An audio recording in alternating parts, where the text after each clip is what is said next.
premier intérêt de ce procès, c'est de pouvoir voir de quelle manière ces personnes-là, ces femmes principalement, s'inscrivent dans la nébuleuse de tous les attentats échoués ou malheureusement ceux qui ont réussi partout en Europe et en particulier en France. Et il faut arriver à avoir une image globale du puzzle qu'on essaie de reconstituer. Il y a aussi le fait que justement ce sont des femmes et que très souvent on a l'impression que les femmes pourraient être moins dangereuses. Là, c'est un exemple flagrant du fait que les femmes aussi sont dangereuses, sont radicalisées, sont actives. Et il faut vraiment suivre ça de très près pour mieux comprendre, pour les juger, pour aussi obtenir justice, parce qu'elles ont vraiment voulu tuer. Heureusement, ça a raté, mais la communauté des victimes aurait été encore plus forte si elles avaient réussi. En tout cas, c'est ce que nous disent les femmes de la prison des femmes de Fleury-Mérogis, c'est que ces femmes sont effectivement très extrémistes, très brutales, notamment avec les autres femmes, celles qui refusent de rentrer dans la radicalisation. Et oui, on sent qu'il y a une détermination beaucoup plus forte, beaucoup plus intense et pérenne. Il y a une sorte de constance. Alors après, il peut y avoir un moment où la prise de conscience peut faire sortir de cette radicalité, mais où ça peut être ce qu'on appelle la taquilla, c'est-à-dire un moyen tout simplement de dire bah oui, je fais amende honorable. Il va falloir qu'on voit de quelle manière les rédemptions sont possibles et la sincérité en tout cas de leurs actions. Ce qui est important, c'est de juger chacun en fonction de ce qu'il a fait, en fonction de l'apport qu'il a pu avoir, qu'il soit idéologique ou matériel. Écoutez, on va en savoir plus avec le procès, donc on va suivre ça.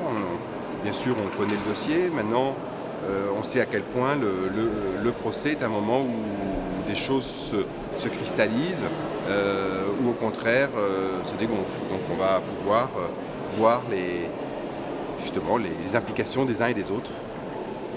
On voit bien que dans la plupart des affaires, et on le voit bien avec les différents jugements qu'on a pu avoir en Belgique ou en France, ces nébuleuses sont complètement connectées. Il n'y a pas de frontière pour eux entre la France et la Belgique. On sent bien qu'il y a une convergence d'intérêts, il y a une complicité. On le voit dans les attentats du 13 novembre, on le voit dans de très nombreuses affaires, et on le retrouve encore aujourd'hui. Et c'est quelque chose qui est inquiétant, c'est-à-dire qu'en tant qu'Europe ouverte, on n'a pas réussi à vraiment collaborer pleinement dans la lutte contre le terrorisme, du moins à l'époque. Ça a changé. Il y a maintenant des rapprochements beaucoup plus forts, notamment entre les forces de sécurité belges et françaises. Il faut que ce soit aussi sur le plan judiciaire.